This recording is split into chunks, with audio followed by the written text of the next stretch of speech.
I never thought the people I raised, the ones I carried on my shoulders and fed from my own hands, would one day look me in the eyes and call me useless. Yet here I was, standing in the middle of my own living room, listening to my son say it like it was the most natural thing in the world. "You're retired now, Dad. Just stay out of the way," he said, his voice flat, like my years of sacrifice were just a line in a history book no one cared to read anymore. It wasn't just his words. It was the way he looked at me, like I was a piece of old furniture taking up space. My daughter didn't say anything, but her silence was worse. She avoided my eyes, like maybe if she didn't look at me, she wouldn't have to feel guilty. I'd worked my whole life for them. Every morning before sunrise, I'd lace up my boots, knowing I'd come home exhausted, but still willing to fix a leaky roof, cook a meal, or help with homework. I'd built this house with my own hands. And now, it seemed, I wasn't even welcome in it. It started small. Little comments at the dinner table about keeping up with the times, about letting the younger generation handle things. But then it became instructions, where I should sit, what I should do, when I should speak. At first, I told myself they didn't mean it, that they were just stressed. But then came the afternoon when my own son suggested I move into the small guest room. Less trouble for everyone. That was the day something inside me shifted. I didn't shout. I didn't argue. I just smiled. Because deep down, I knew something they didn't. I wasn't as useless as they thought. The funny thing about being underestimated is that it gives you the perfect cover. No one suspects you're planning anything. No one notices when you're quietly taking notes, remembering conversations, keeping track of things they'd rather you forget. That night, I sat in my room, the guest room, and thought about everything I'd done for them. The sacrifices, the nights without sleep, the years I'd put my own dreams on hold so they could have theirs. And I thought about how easily they'd forgotten. They thought my age made me weak. They thought my gray hair meant my brain had slowed down. What they didn't realize was that time had only sharpened me. I'd learned patience. I'd learned how to play the long game. I decided then, I wouldn't tell them I was hurt. I wouldn't show them my anger. I would let them believe their own lies, until the day I showed them the truth. The plan didn't come to me all at once. It started with small ideas, little ways I could make myself invisible while I worked behind the scenes. I began listening more than I spoke. I learned who they trusted, who they complained to, and where their priorities really were. And the more I listened, the more I realized they had weaknesses. It wasn't revenge I was after. Not exactly. It was about proving something. To them, yes, but also to myself. I needed them to see me not as a burden, but as the man who had built their entire world. And maybe, deep down, I wanted them to regret every word they'd said to me. So I smiled more. I offered to help with little things. I played the part of the harmless old man, the one who nodded along and stayed out of the way. And while they thought I was fading, I was gathering the tools I needed. Not hammers and nails this time, but something far more powerful.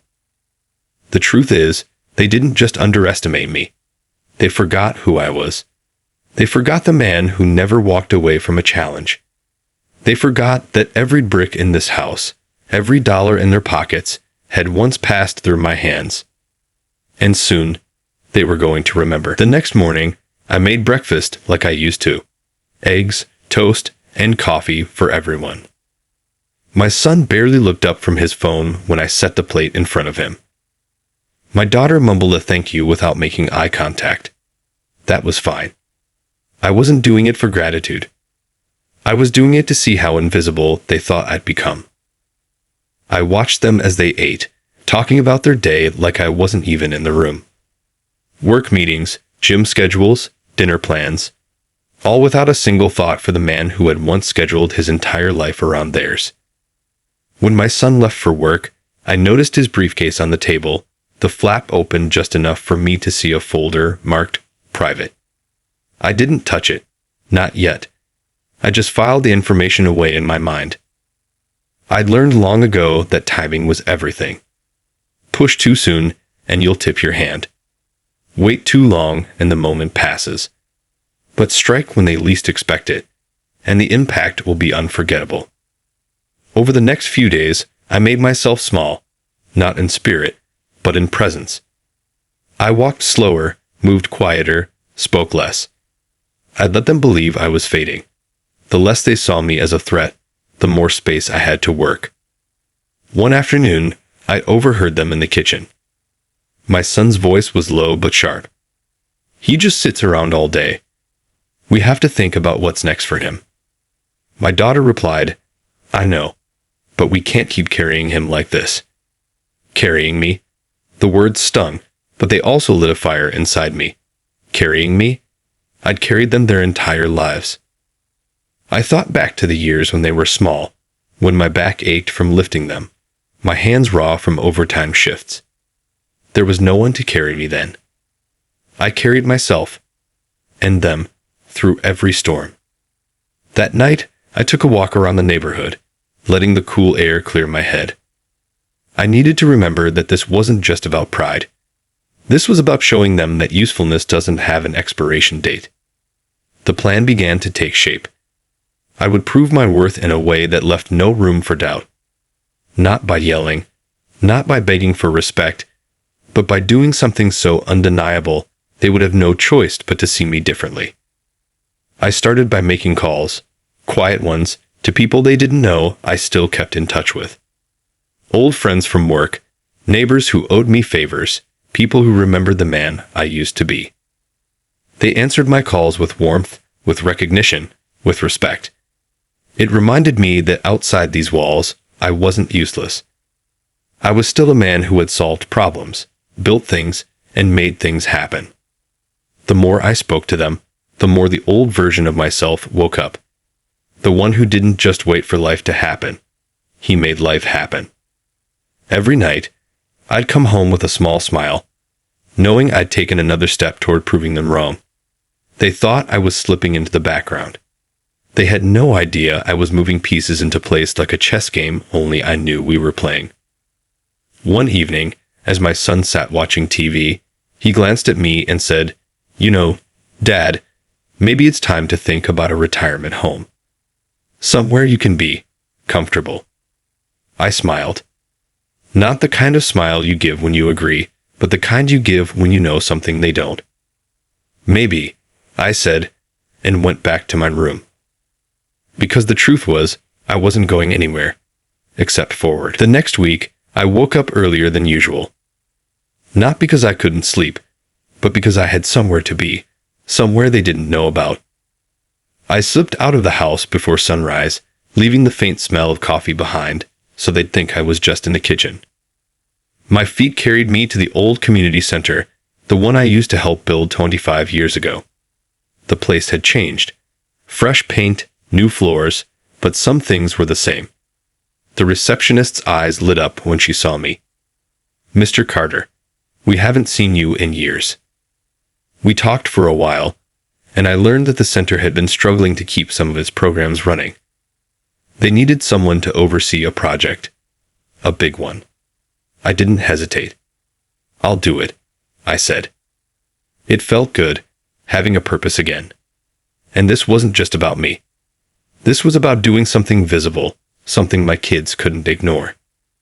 For the next few days, I split my time between the house and the community center.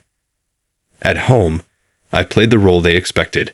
Quiet, slow, unassuming. But the moment I stepped outside, I came alive, leading meetings, coordinating volunteers, and pushing things forward faster than anyone expected. Word started spreading. Old friends called to ask if I was back in the game. And though I didn't tell my kids, I knew it was only a matter of time before the news reached them. One evening, I came home covered in sawdust and paint. My daughter looked at me strangely. "Where have you been?" she asked. I smiled. "Just keeping busy." She shrugged, not pressing further, and I knew my cover was still intact. But the truth was, I wanted them to wonder. I wanted that curiosity to grow until they couldn't ignore it anymore. The project at the community center was moving fast. We were building a new wing, something the neighborhood had needed for years, but no one had been willing to tackle. I wasn't just overseeing it. I was in the thick of it, hammer in hand, sweat on my brow, just like the old days. Every night, I'd sit in my small guest room, my hands aching in the best way possible. I'd think about the look on their faces when they finally realized what I'd been doing. And yet, a part of me didn't just want their shock. I wanted their respect. I wanted them to see me again, not as the old man in the corner, but as the father who'd always been their backbone. One afternoon, I overheard my son talking to a friend on the phone. "Yeah, Dad's been weird lately. Keeps going out. I think he's just wandering around town." I chuckled to myself. Let him think that. The truth would be so much sweeter. The center's grand opening was set for 3 weeks away.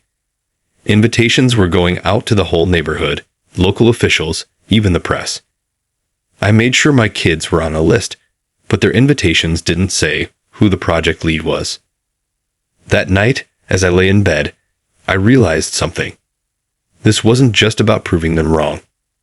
It was about proving to myself that I still had more to give. That usefulness isn't measured by age, but by action. And when the day came, they'd see exactly how wrong they'd been. 2 weeks before the grand opening, I started bringing home little signs of my day.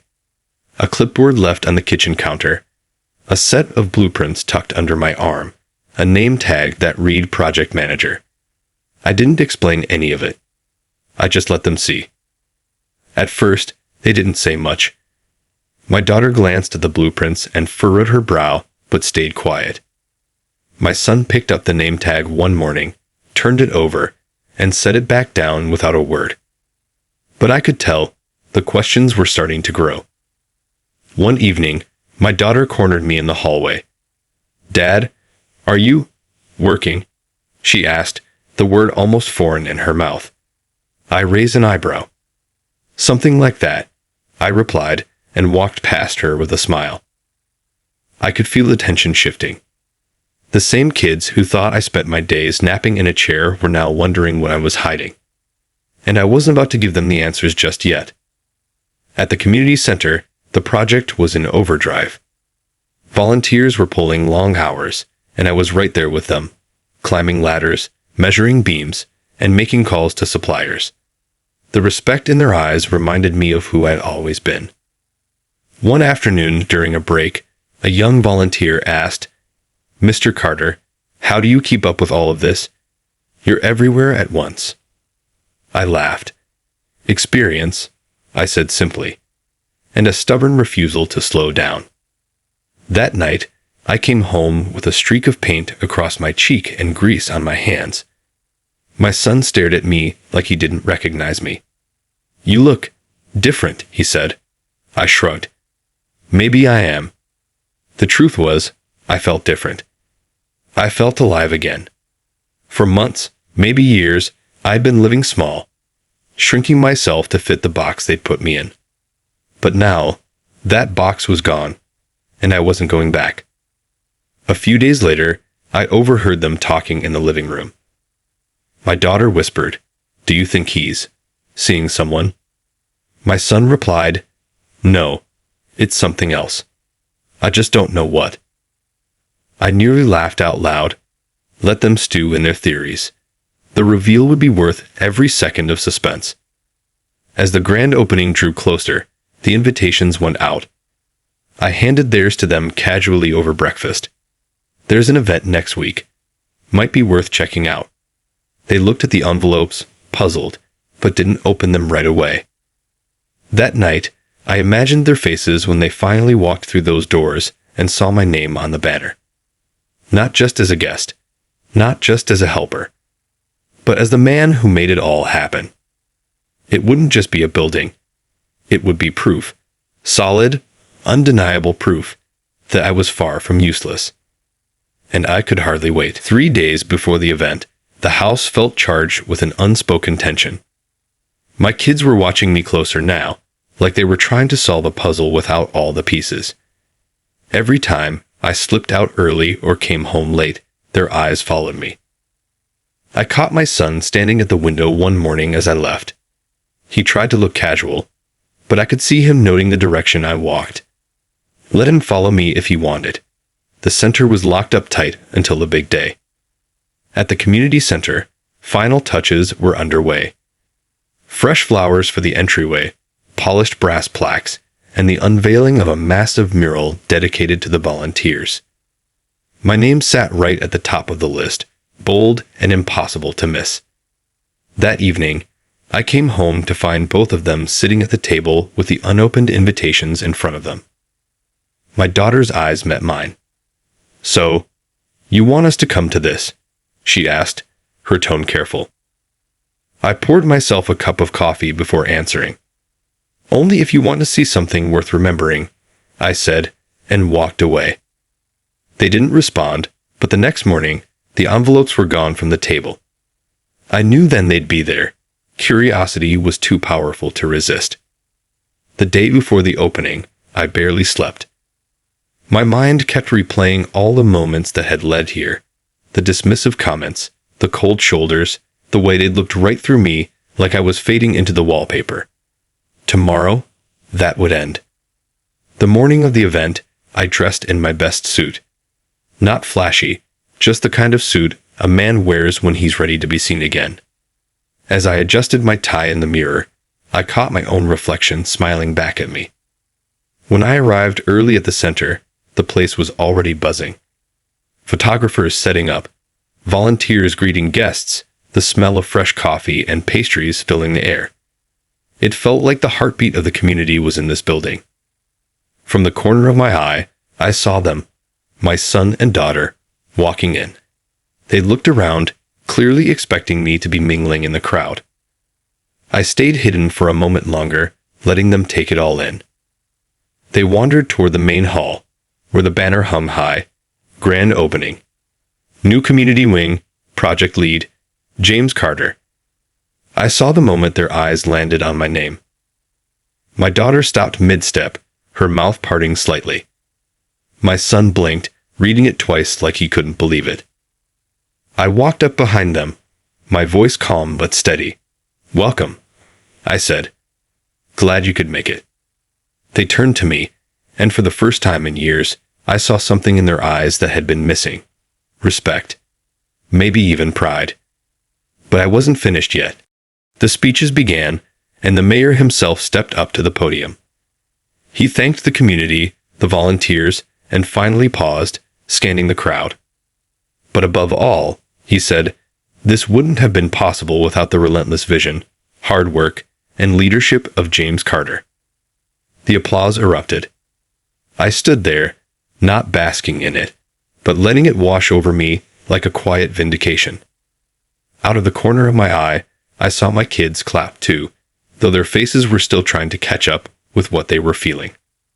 The mayor invited me to the stage. I walked up slowly, deliberately, not because I couldn't move faster, but because every step felt like reclaiming something they thought I'd lost. When I spoke, I didn't just talk about the building. I talked about purpose, about how people aren't done just because they've reached a certain age, how skills, wisdom, and heart don't expire like milk in the fridge. And though I was addressing the crowd, I knew every word was meant for them. My kids, the ones who had written me off. After the ribbon was cut, people swarmed me, shaking my hand, thanking me, asking for advice. My kids hung back, watching. I could see them processing it all. Later, as things slowed down, my daughter finally approached. "Dad," she said quietly, "I didn't know you could still do all this." Her voice was small, almost apologetic. I looked at her with a gentle smile. "You never asked." My son joined us, his expression heavier. "We were wrong," he admitted. "We thought." He trailed off, unable to finish the sentence. "You thought I was done. I finished for him. But here's the thing. You're only done when you decide you are. And I'm not there yet." They both stood there, silent for a moment, as if they weren't sure how to step into this new reality where I wasn't the man they'd labeled me as. The rest of the afternoon was a blur of laughter, handshakes, and photographs. And every so often, I'd catch my kids looking at me, not with pity, but with something much better.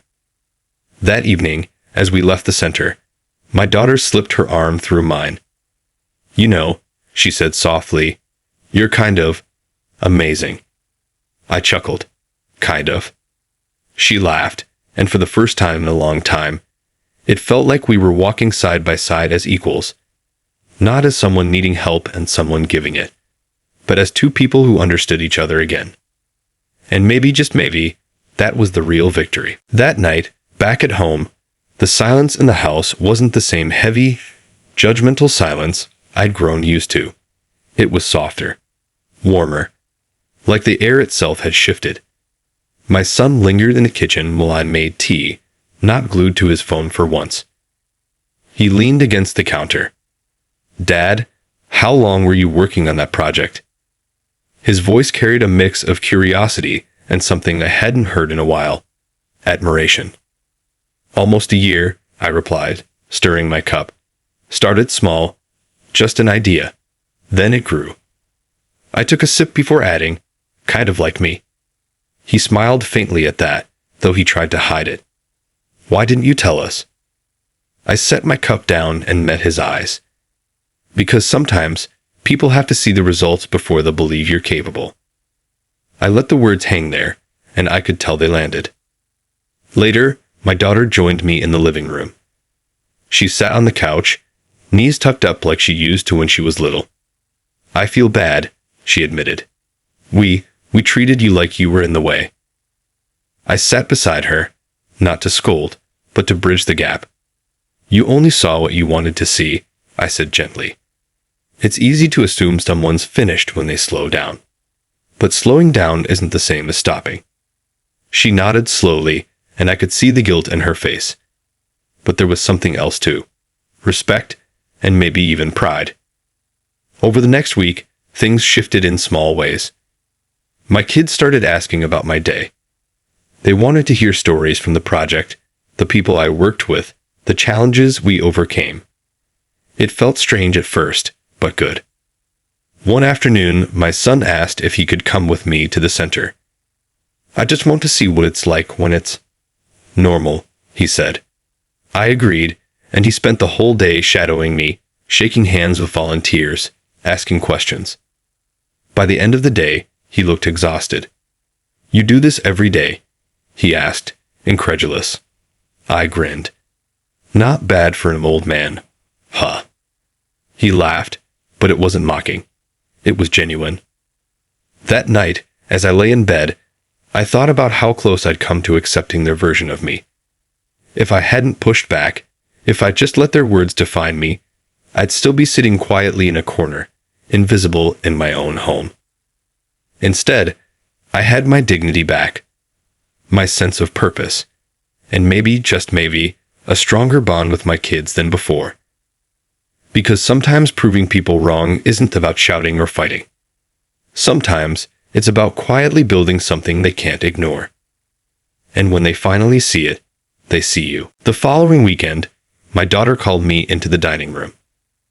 There were papers spread out on the table, documents for a charity fundraiser her company was organizing. She looked up sheepishly.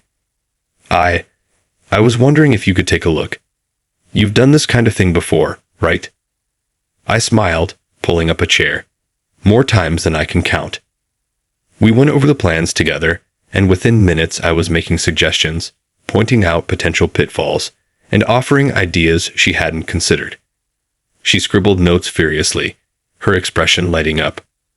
When we finished, she leaned back in her chair. "I should have asked you sooner," she said. "You're better at this than half the people in my office." It was a small thing, maybe, but to me it was monumental. It meant she saw me again, not as a burden, but as a resource. The next day, my son stopped by my room with his laptop. "I'm thinking of starting a side business," he said, a little hesitant. "Could I get your opinion?" I chuckled. You mean you want the advice of an old man who's too old to be useful? He rolled his eyes but smiled. All right, you've made your point. Now, are you going to help me or not? We spent hours talking through his ideas, budgeting, and potential strategies. I could see him growing more confident as we went along. When we finally wrapped up, he clapped me on the shoulder. Thanks, Dad. Seriously. It felt like the house was breathing differently now. Less tension, more conversation. We weren't just sharing space, we were sharing lives again. One evening, we sat down for dinner together for the first time in months. No distractions, no rushed bites before disappearing into separate rooms. We talked about everything from work to old family stories. I even told them a few they'd never heard before, stories from when they were little, and I was juggling 3 jobs just to keep food on the table. They listened, really listened.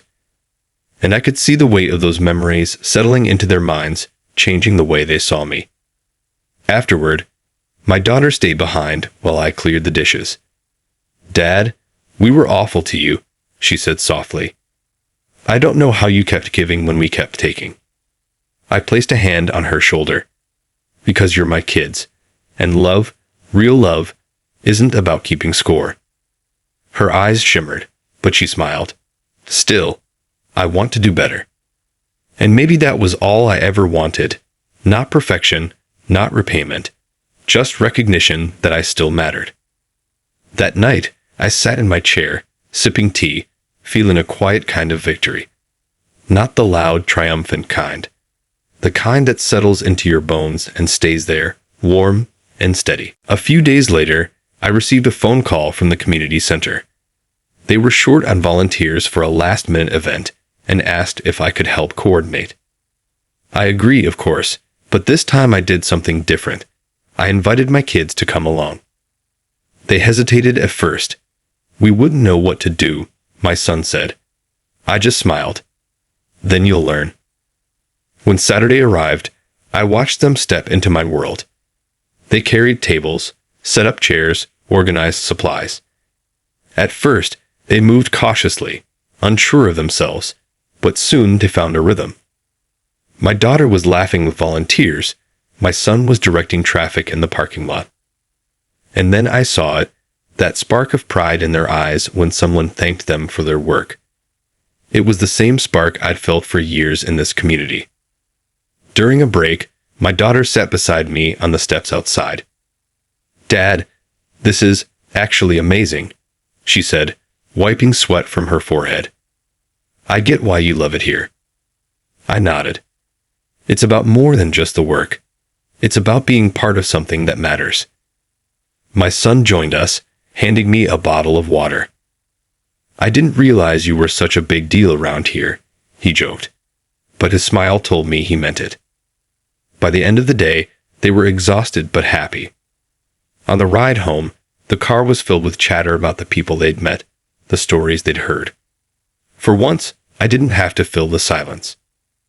That night, my son knocked on my door. Hey, I just wanted to say thanks for bringing us, he said. I feel like I understand you better now. I leaned back in my chair, feeling a warmth spread through me. That's all I ever wanted, I said quietly. Over the next few weeks, they came with me more often. Not because I asked, but because they wanted to. And each time, I saw their respect for me deepen, brick by brick, until the wall that had stood between us crumbled entirely. One evening, as we closed up the center together, my daughter looked at me and said, Dad, I'm sorry we ever doubted you. You've done more for people than we'll ever know. I smiled at her, the kind of smile that comes from forgiveness freely given. The past is past. What matters is now. And in that moment, I realized something. They didn't just see me as useful again. They saw me as essential. A month later, the community center hosted its biggest fundraiser of the year. Normally, I would have been in charge of organizing everything myself. But this time, my kids insisted on helping from start to finish. We worked side by side for weeks, planning, coordinating, making calls, and rallying volunteers. My daughter handled marketing like a pro, designing posters and social media posts that brought in record attendance. My son took care of logistics, making sure every chair, table, and microphone was exactly where it needed to be. The night of the event, the place was buzzing. Laughter, music, the clinking of glasses. I stood in the corner for a moment, just watching my children in action, realizing how far we'd come since those cold, distant days. When it was time for the opening speech, the director of the center stepped up to the microphone. But instead of speaking himself, he called my name. Tonight, he said, we want to honor someone who has given countless hours, endless heart, and unwavering dedication to this community. I walked to the stage, stunned. The crowd applauded, and in the front row, my children stood, clapping harder than anyone else. The director handed me a plaque and shook my hand. You've shown us all that age is nothing but a number, he said. And that usefulness isn't about years. It's about heart. I looked out at the audience, then at my kids. I thought I had to prove myself to you all. I began, my voice steady but thick with emotion. But what I've learned is that you only have to prove yourself to one person, yourself. The rest follows. After the speech, my kids hugged me tighter than they had in years. We're proud of you, Dad, my son said. We really are. As the night went on, we celebrated together, not as a family fractured by misunderstanding, but as one bound by mutual respect and newfound appreciation. When we finally got home, my daughter lingered in the doorway. I hope you know, she said softly, you'll never have to prove anything to us again. I smiled. Good, because from now on, I'm just going to live.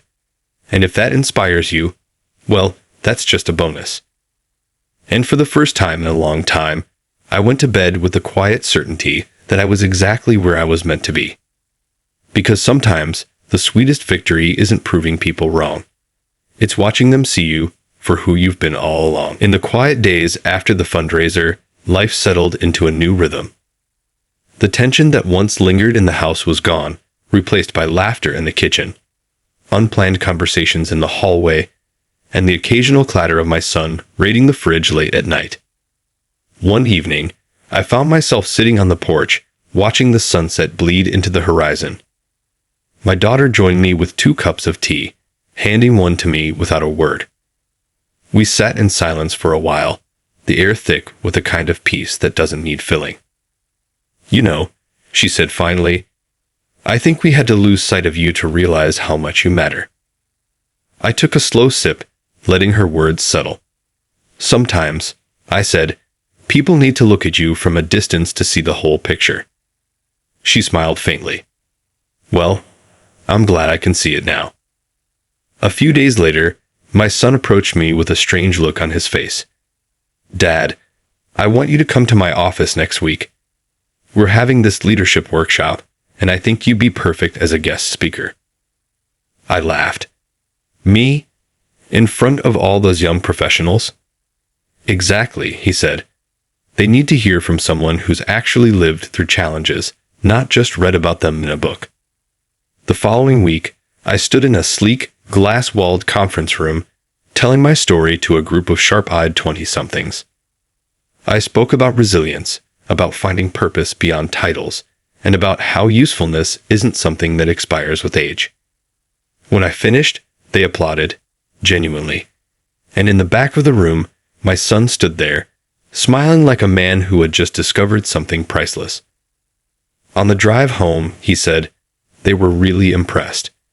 A few of them even told me they wish you were their mentor. I chuckled. Tell them I'm booked solid with family commitments. But deep inside, I felt something shift again, not just in how they saw me, but in how I saw myself. That night, as I closed my bedroom door, I realized I wasn't living to prove a point anymore. I was simply living, and the beauty of it was, that was enough. Weeks turned into months, and I began to notice something unexpected. My kids weren't just including me in their lives more, they were actively seeking my advice. One Sunday afternoon, my daughter showed up at my house with a folder full of business plans. "Dad, can you look at this? I'm thinking about starting my own design studio, but I don't know where to begin." I spread the papers across the dining table, scanning each page while she explained her ideas. By the time she finished, I could see her nervousness melting into confidence just from being heard. "You've got a good concept here," I told her. "You just need a clearer plan for the first 6 months." Her eyes lit up. "You really think it could work?" "With the right grit? Absolutely," I said. "But you'll need to treat it like a living thing. Feed it, protect it, and let it grow." A week later, my son asked me to meet him at a small property on the edge of town. It was an old warehouse, dusty and neglected, but his eyes gleamed when he showed it to me. "I want to turn this into a community gym," he said. "Affordable, accessible, the kind of place we never had when we were younger." I walked through the building with him, picturing what it could become.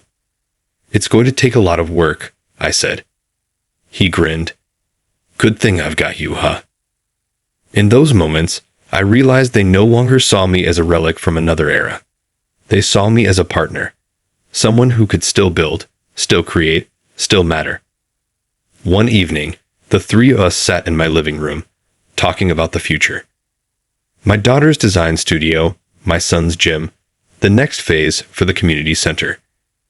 Ideas bounced around the room like sparks from a fire, each one feeding the next. And as I listened to their plans, I couldn't help but think about how far we'd come from that first, painful day when they told me I was too old to be useful. Now they weren't just acknowledging my usefulness, they were counting on it. It was early spring when everything came together. My daughter had just signed the lease for her studio, and my son had secured funding for the gym. Both of them insisted I'd be there for the official launches. "Because you're part of this," they said. The first opening was my daughter's. Her studio was small but beautiful, with sunlight pouring through tall windows and walls lined with her artwork. When she cut the ribbon, she called me to stand beside her. "This wouldn't exist without Dad's guidance," she told the crowd. A week later, it was my son's turn. The gym smelled faintly of fresh paint and new equipment. Music played as people explored the space. My son gathered everyone for a short speech and looked right at me. "I used to think my dad's best years were behind him," he admitted. "Now I know his best years never stopped, and neither will mine, because of him." The applause that followed was loud, but the pride in his voice was louder. That evening, the three of us went to dinner. Just family, no events, no agendas. Between bites of warm bread and pasta, they started talking about their next projects. My daughter wanted to expand her client base. My son was thinking about opening a second location someday. Then my son said, "You know, Dad, maybe the three of us should do something together. A project. Something that combines everything we're good at." I smiled, picturing it. "I think we can make that happen." For the first time in years, we weren't just connected by blood. We were connected by purpose. When I got home that night, I sat in my armchair, letting the quiet wrap around me. I thought about the journey, the sting of their words, the work to prove them wrong, and the unexpected gift of growing closer because of it. I realized then that the greatest victory wasn't in showing them how wrong they'd been. It was in showing them how right we could be together. The next few months felt like a second youth for me. Not because I was chasing the past, but because I was fully living in the present. Every week was filled with meetings, creative sessions, and small victories that kept the momentum alive. My mornings began at the community center, where I mentored a new group of volunteers. By afternoon, I dropped by my daughter's studio to help her brainstorm with clients, then swing by my son's gym to check in on progress. People started noticing the three of us working together. Locals would smile and say, "Your family's really making a difference around here." And every time, I feel a quiet swell of pride. One afternoon, my daughter surprised me with a framed photograph. It was taken during her studio's opening. Me standing beside her, both of us smiling, surrounded by her art. At the bottom, she'd written in small gold letters, never too old to build something new. That frame found a permanent spot on my living room wall. Around the same time, my son brought me a worn notebook. "Thought you might want this," he said. It was filled with sketches and notes from our early planning meetings for the gym, my handwriting alongside his. Flipping through it, I realized it wasn't just a record of the gym's creation. It was a record of our reconnection. Then came an unexpected twist. A local magazine reached out, wanting to feature our family in an article about multi-generational teamwork. They interviewed us together, asking about challenges, lessons, and the bond we built. When the article was published, the headline read, "Proving that purpose has no expiration date." Reading those words, I felt something settle deep inside me, a kind of closure I hadn't known I needed. That night, we gathered in my kitchen, sharing dinner as the article sat in the center of the table. We laughed at the photos, teased each other about our quotes, and ended the night with a toast. "To family," my daughter said. "To purpose," my son added. And I raised my glass with a smile, to never being too old to matter. Summer rolled in with long days and warm nights, and our projects seemed to thrive with the season. The community center had record attendance, my daughter's studio was booked solid, and my son's gym was buzzing with new members. One Saturday morning, I was walking through the farmer's market when an elderly man stopped me. "You're that guy from the magazine," he said with a grin. "You give me hope. My kids keep telling me to slow down, but after reading your story, I think I've got more left in me." We talked for a while, and I left feeling humbled. I hadn't set out to inspire strangers, but somehow that's exactly what had happened. Later that week, my daughter called. "Dad, I just signed my first international client," she said, her voice bubbling with excitement. "I couldn't have done this without you." The very next day, my son called with his own news. "We're at capacity, Dad. The gym's full. I'm thinking about starting that second location." I laughed, feeling a rush of pride. Guess I'd better keep my calendar open. But in the quiet moments, when I was alone with my thoughts, I found myself reflecting more deeply. All this time, I'd believed my usefulness came from proving people wrong. Yet now, I understood it came from something else entirely, choosing to keep showing up, no matter what anyone said. One evening, the three of us were sitting on the back porch as the sun dipped low, painting the sky in shades of gold and crimson. My daughter leaned back in her chair. "You know, Dad, I don't think we ever thanked you properly." My son nodded, not just for the advice or the help, for not giving up on us when we were, well, not exactly making it easy. I felt the lump rise in my throat. That's what fathers do. We keep showing up, even when it hurts. They were quiet for a moment, and then my daughter reached over and took my hand. "We see you now. Really see you." In that moment, I realized the journey had given me something far more valuable than validation. It had given me back my family, and this time, I wasn't letting go. The turning point came unexpectedly, on a rainy Thursday afternoon. I was at the community center when a teenage boy walked in, drenched and shivering. He'd run away from home, angry after a fight with his parents. I sat him down, wrapped him in a blanket, and made him a cup of tea. "You don't have to tell me what happened," I said gently, "but you do need to know this. No matter what's said in anger, family is worth fighting for." He looked at me like he wasn't sure whether to believe it. But over the next few days, he kept coming back. Slowly, his walls came down. And when I finally saw him reunite with his parents at the center, I couldn't help but think of my own kids and how close we'd come to losing each other. That night, I shared the story with my daughter and son over dinner. They listened quietly, their faces softening with every detail. "You built more than just buildings and projects, Dad," my daughter said. "You've built a space where people find their way back to each other." Her words lingered with me long after the plates were cleared. A few weeks later, the local council invited me to speak at a community event about purpose and aging. Standing on that stage, looking out at a crowd of faces young and old, I told them the truth. Usefulness isn't a number. It's a choice, and you can make that choice every single day. Afterward, people came up to shake my hand, some with tears in their eyes. One woman said, "I thought my best days were behind me. Not anymore." When I returned home, my son was waiting with a grin. Guess who's a local celebrity now? I chuckled, but deep down, I knew it wasn't about fame. It was about connection, the invisible threads that tie us together when we choose to show up for each other. Later that evening, we sat on the porch again, the air warm and still. My daughter leaned against my shoulder. "Promise us one thing, Dad," she said softly. "What's that?"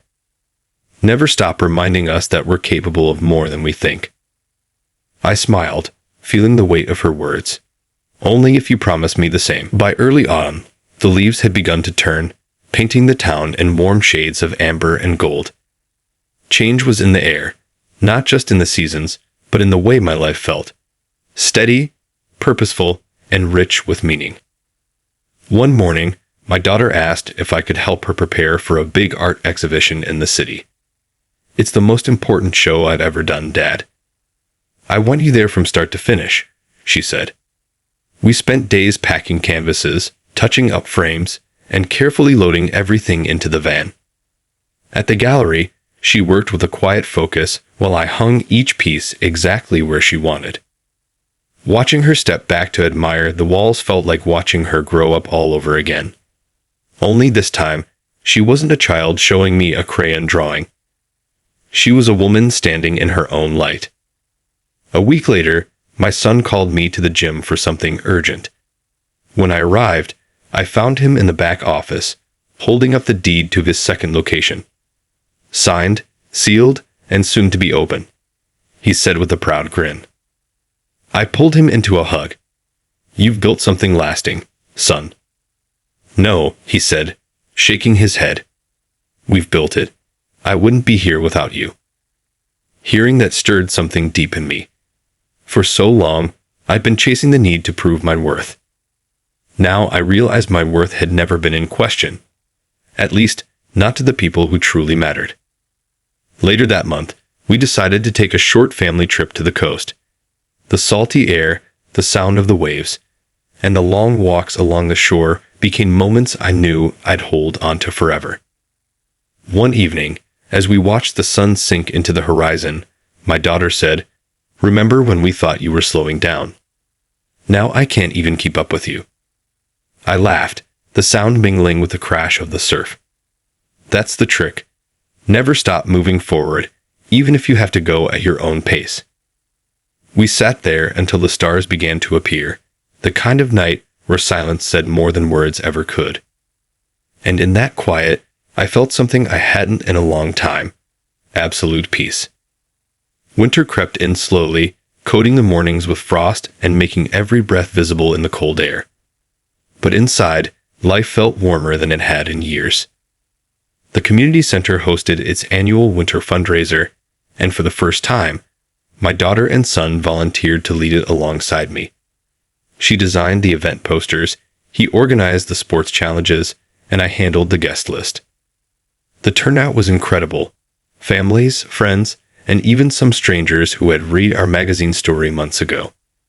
The hall was filled with laughter, music, and the smell of hot cocoa. At one point, I stood in the corner, just watching. My kids were moving through the crowd, greeting people, making them feel welcome. And it struck me. They had learned something far more valuable than any lesson I could have spoken. They had learned it by watching. Later that night, after we cleaned up and the last guests had gone, my son clapped me on the back. "We raised more than double our goal, Dad. People believe in what we're doing." I nodded, smiling. They believe because it's real, because we show up. The following week, I received a letter in the mail from a man I'd never met. He wrote about how, after reading our story, he'd mended a broken relationship with his own father. At the bottom, He'd scrawled, "Thank you for reminding me it's never too late." I sat with that letter for a long time. Sometimes, the smallest gestures ripple out in ways we'll never fully see. As Christmas approached, the three of us decided to keep the celebration simple. No expensive gifts, just a day spent together. We cooked, played board games, and shared stories by the fire. At one point, my daughter handed me a small box. Inside was a silver keychain engraved with the words, "Always useful, always loved." I held it in my hand, feeling the weight of both the metal and the meaning behind it. "Guess you're stuck with us, Dad," she said with a grin. I chuckled. Best kind of stuck there is. The new year arrived quietly, with a light snowfall that blanketed the town in white. I woke up early, brewed a pot of coffee, and sat by the window watching the flakes drift down. There was something about the stillness that made me reflect on just how far we'd come. Later that morning, my son stopped by unexpectedly. "Got a minute?" he asked, his cheeks red from the cold. He handed me an envelope. Inside was a flyer announcing the opening of his second gym, and at the bottom, in bold letters, it read, "In honor of my father, who taught me the meaning of perseverance." I felt my chest tighten. "You didn't have to do this, son." "I know," he said, smiling, "but I wanted to." A week later, my daughter invited me to her studio for a private showing. She'd hung a series of paintings inspired by moments we'd shared over the past year. The farmer's market, the coastal trip, even the winter fundraiser. "They're beautiful," I whispered, my throat thick. "They're ours," she replied. "Your story is in every brushstroke." By early spring, life had settled into a rhythm I cherish. Mornings at the community center, afternoons helping my kids, evenings spent with friends. One evening, we all gathered at the center for a community potluck. As people shared food and laughter, an elderly woman approached me. "I hear you're the man who proved age doesn't matter," she said. "Mind if I sit with you?" We talked for hours, and I realized she wasn't just talking about me. She was talking about herself too.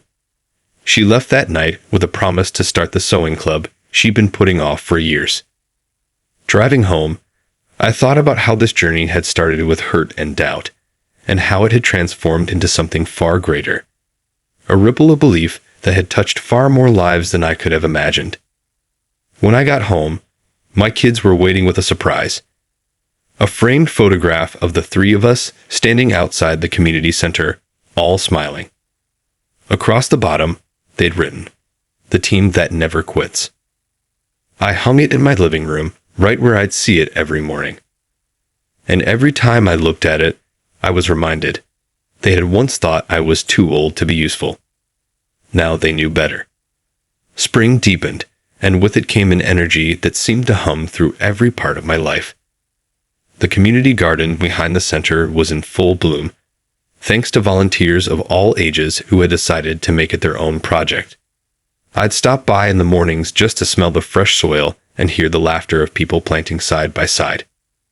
One Saturday, my son called and asked me to meet him at the new gym. When I arrived, he handed me a pair of scissors. "We're doing the ribbon cutting today, and I want you to do the honors," he said. I looked at him, stunned. "Me?" "Yeah," he said with a grin. "You're the reason this exists." As I cut the ribbon, the small crowd erupted into applause. My son stood beside me, beaming with pride, and I realized it wasn't just a business opening. It was a symbol of trust rebuilt, of respect restored. Later that week, my daughter invited me to join her for an art class she was teaching to underprivileged kids.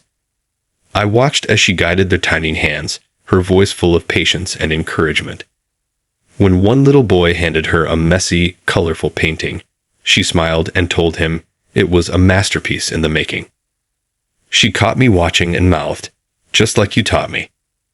By summer, our bond as a family had reached a place I didn't think was possible a year ago. We weren't just spending time together. We were building something lasting, something real. One warm evening, we sat on the back porch, the sound of crickets filling the air. My son leaned forward.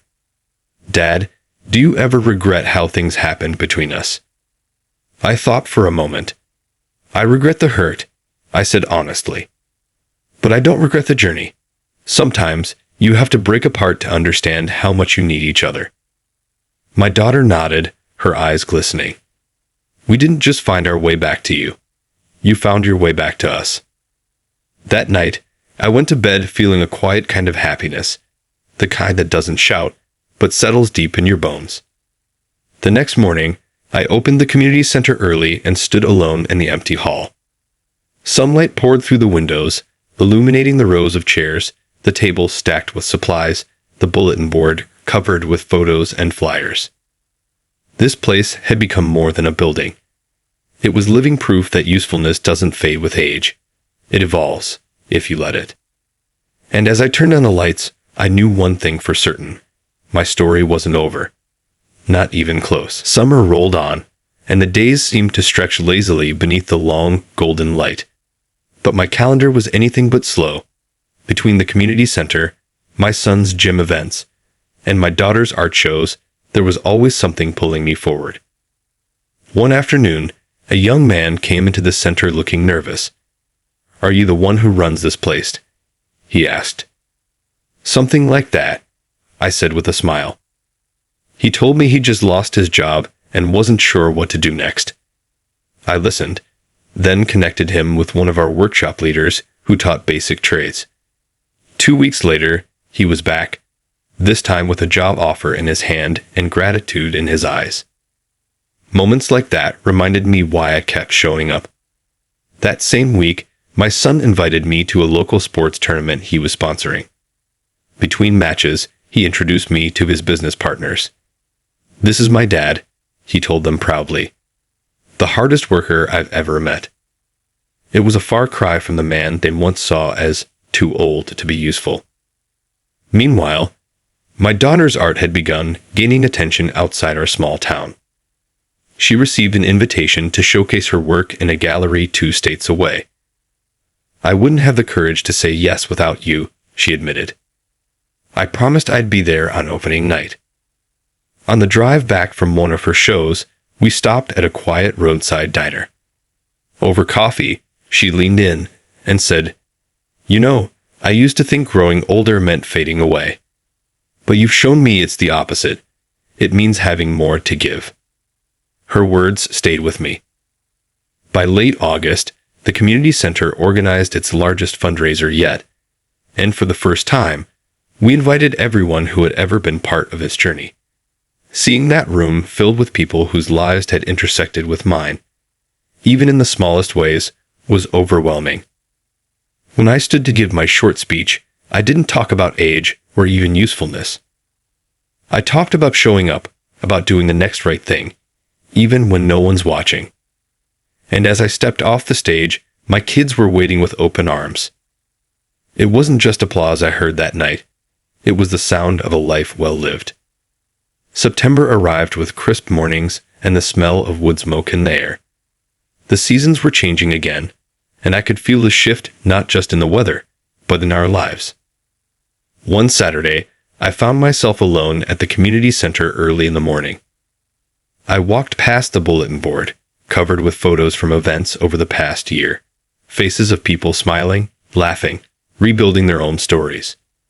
My own family's pictures were there too, scattered among them like a thread woven through the whole tapestry. I thought back to the day my kids had told me I was too old to be useful. Back then, those words had felt like a door slamming shut. Now I realized that door had only led me somewhere better. Later that week, my son called with big news. He'd been nominated for a local entrepreneur award. "But I'm not going alone," he said. "You're coming as my guest of honor." At the award ceremony, I sat beside him, watching as he accepted the trophy. When he stepped to the microphone, his voice was steady but emotional. "This is for my dad," he said. "The man who proved to me that usefulness has nothing to do with age, and everything to do with heart." My daughter had her own milestone around the same time. Her paintings were accepted into a traveling exhibit that would tour several states. Before she left for the first leg of the trip, she hugged me tightly. "I'll send you a postcard from every stop," she promised. True to her word, a week later the first postcard arrived, a watercolor sketch of a coastal town with a note on the back. "Your lessons are everywhere I go."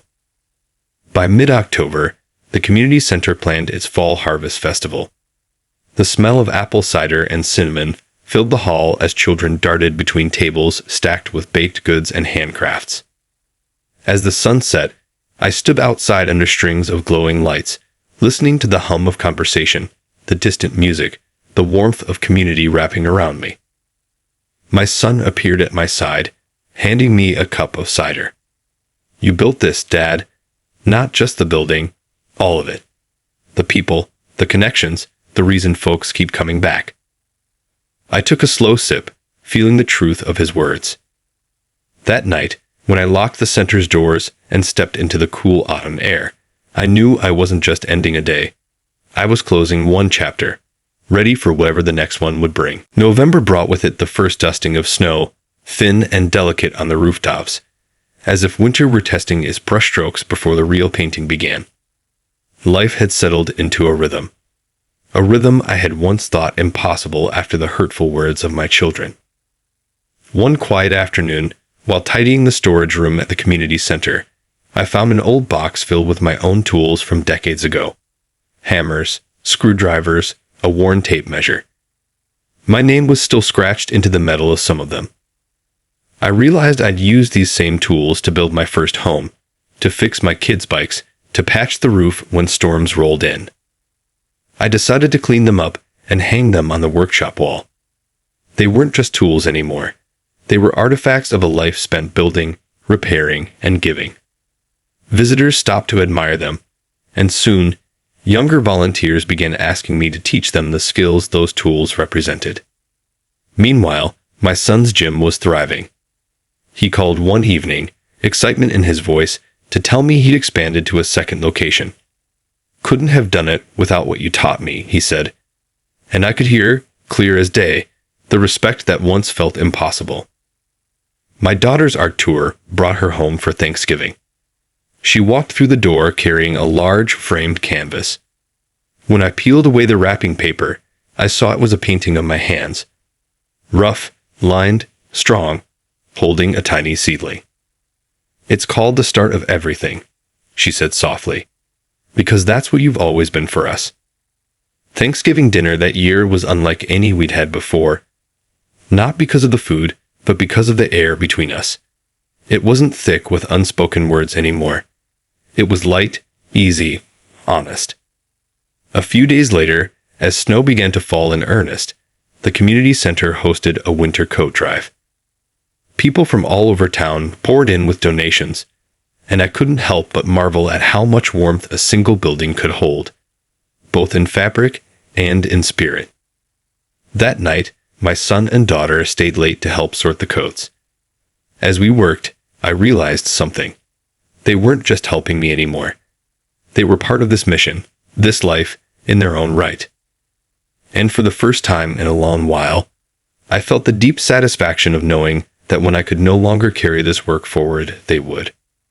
The snow outside kept falling, soft and steady, as if the world itself was giving its quiet blessing.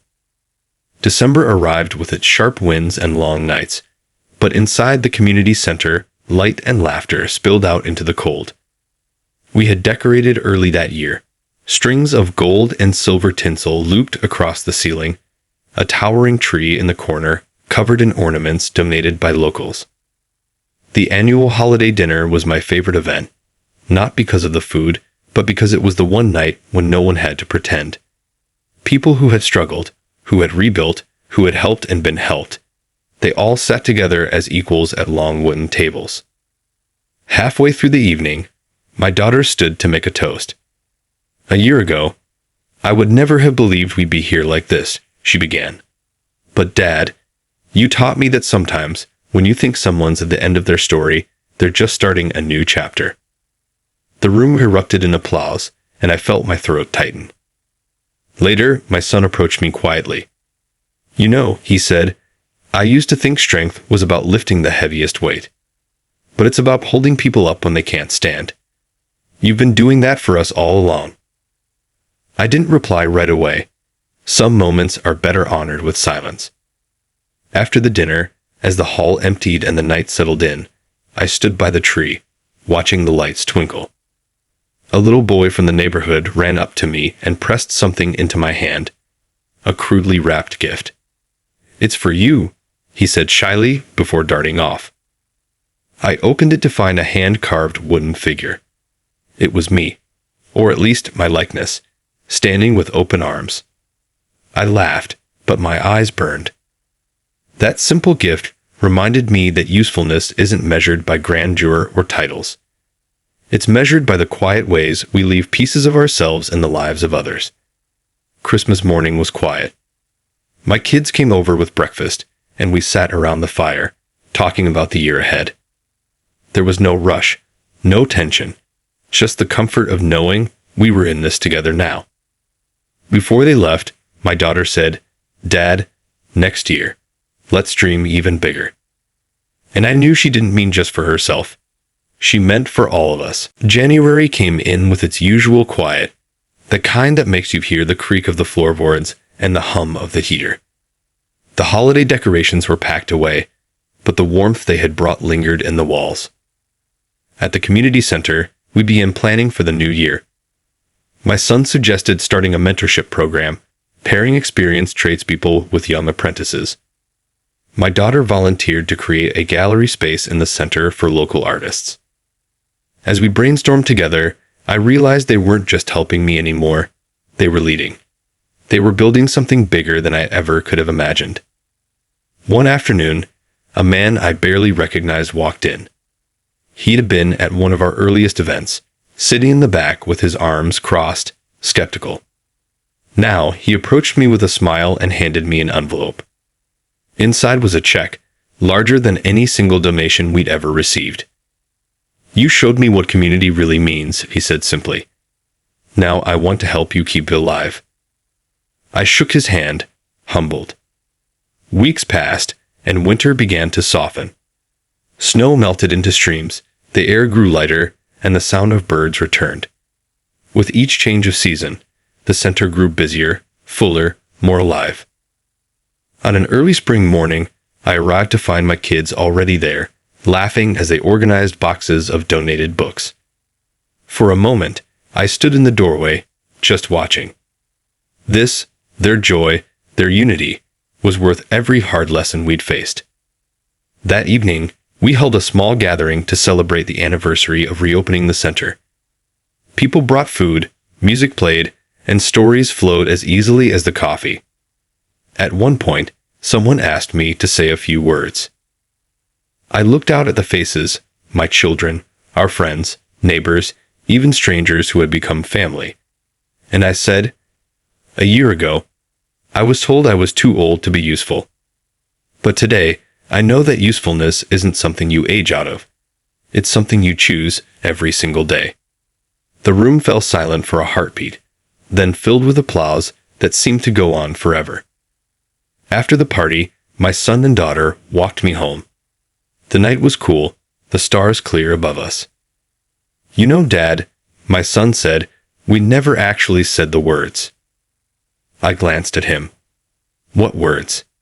"Thank you, for proving us wrong in the best way possible." My daughter slipped her arm through mine. "And for never giving up on us, even when we didn't deserve it." I smiled, feeling the weight of those words settle deep in my chest. "You're welcome," I said quietly. We stopped at my gate. They'd hugged me. Not the quick, distracted hugs of before, but the kind that says, "We see you, we need you, we love you." As I watched them walk away, I realized something. It had never really been about proving them wrong. It had been about showing them, and myself, just how much right there was left in me. And with that, I stepped inside, ready for whatever the next chapter would bring.